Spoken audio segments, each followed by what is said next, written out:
Hi guys, magluluto tayo ngayon ng higado o igado. First time kong magluto nito dahil lagi kong alam na lutuin ay adobo at menudo. Naglagay ako ng konting oil, garlic at onion.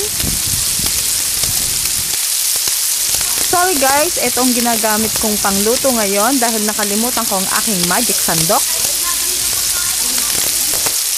Then nilagay ko na ang pork. So, pinahiwa ko lang siya ng maninipis at mahaba. Tapos, nilagay ko na ang carrot, patatas, bell pepper na green and red.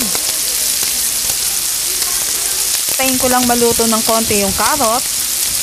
Then, isusunod ko na yung liver.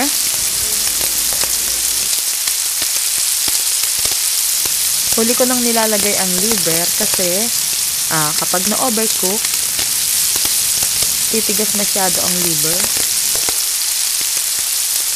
Nag-add na rin ako ng 1 cup of water.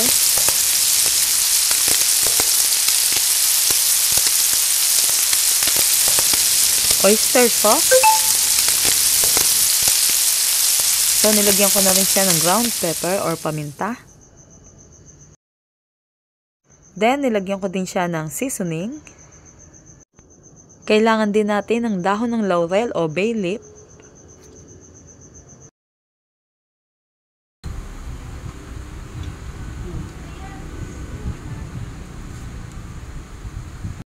Nag-add na rin ako ng soy sauce. At eto ang huli guys, nilagyan ko na siya ng green peas. Natapos ko na rin lutuin ang aming tanghalian. Tara guys, kain na tayo.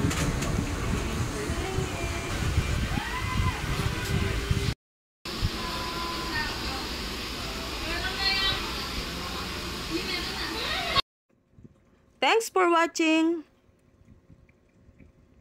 And please subscribe, like, and click notification bell for my new videos. Bye for now.